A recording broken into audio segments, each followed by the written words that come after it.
آج کل ایک ٹرینڈ یہ بھی چل پڑا ہے کہ جو ہی سورج نکلا 15-20 منٹ کے بعد نماز عید ہو گئی، جانور ذبح ہو گئے، گوشت تیار ہو گیا اور کھا لیا گیا۔ ویسے تو دلوں کے ارادے اللہ تعالیٰ ہی جانتا ہے، انسان کی نیت کیا ہے، ارادہ کیا ہے۔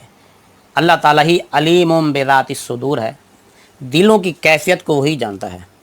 لیکن بندے کے ظاہری اعمال بھی اس کی نیت کو بتاتے ہیں۔ آدمی جو کچھ ظاہر کرتا ہے اس کا مطلب یہ ہے کہ اس کا مقصد وہی ہے جو کر رہا ہے۔ اگر کوئی شخص گوشت جلدی کھانے کے چکر میں جلدی نماز عید پڑھے اور جلدی قربانی کرے تاکہ جلدی جلدی گوشت مل جائے،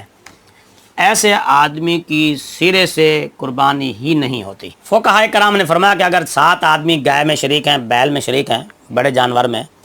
7 حصے دار ہیں، اور ان میں سے ایک آدمی کا مقصد صرف گوشت کھانا ہے، اس کا ارادہ اور نیت ثواب کی نہیں ہے، قربانی کی نہیں ہے، محض گوشت حاصل کرنا ہے، تو کسی کی بھی قربانی نہیں ہوگی۔ صحیح بخاری شریف میں حضرت برہ رضی اللہ تعالیٰ عنہ سے روایت ہے، نبی کریم رؤوف رحیم صلی اللہ علیہ وسلم نے فرمایا قربانی والے دن یوم الاضحیٰ میں فرمایا کہ آج جو کام ہم سب سے پہلے کریں گے وہ نماز عید پڑھیں گے، اس کے بعد قربانی کریں گے۔ جس نے ایسا کر لیا اس نے ہماری سنت کو، ہمارے طریقے کو پا لیا، اور جس نے پہلے قربانی کر لی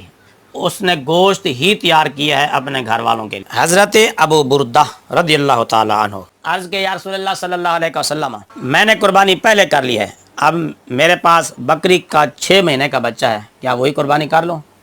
تو آپ صلی اللہ علیہ وسلم نے فرمایا تم وہی کر لو، تمہارے لیے یہ کافی ہے، تمہارے علاوہ کسی اور کے لیے یہ جائز نہیں ہے۔ کیونکہ حضرت ابو بردہ رضی اللہ تعالیٰ عنہ اس خیال سے انہوں نے پہلے ہی قربانی کر لی، جلدی قربانی کر لی، تاکہ ہمسایوں تک گوشت جلدی پہنچ سکے، غریبوں تک گوشت جلدی پہنچ سکے اور وہ قربانی کا گوشت کھائیں۔ اس نیت سے، اس ارادے سے انہوں نے جلدی قربانی کی، تو نبی پاک صلی اللہ علیہ وسلم نے فرمایا تمہاری قربانی نہیں ہوئی۔ مقصد یہ ہے کہ تم نے صرف گوشت کا تہیہ کیا، اگرچہ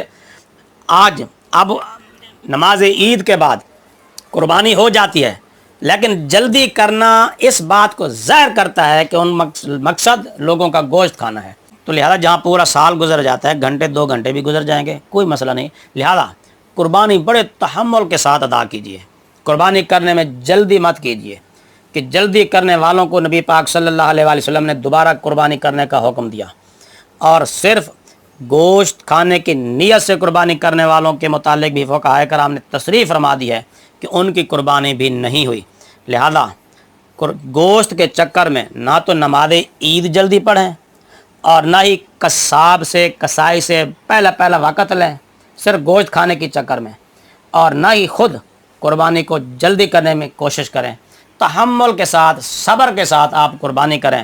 3 دن ہیں قربانی کے لیے، کوئی ضروری نہیں ہے ابھی پہلے ہی دن 6 بجے سے پہلے قربانی کرنا کو فرض یا واجب نہیں ہے۔ ہاں، اگر آپ کا مقصد صرف یہ ہے کہ پہلے قربانی کر لو تاکہ گھر والے اور بچے اور ہمسائے رشتہ داروں تک جلدی گوشت پہنچ جائے، تو ایسا کرنے والوں کے متعلق نبی پاک صلی اللہ علیہ وسلم نے فرمایا کہ ان کی قربانی ہے ہی نہیں۔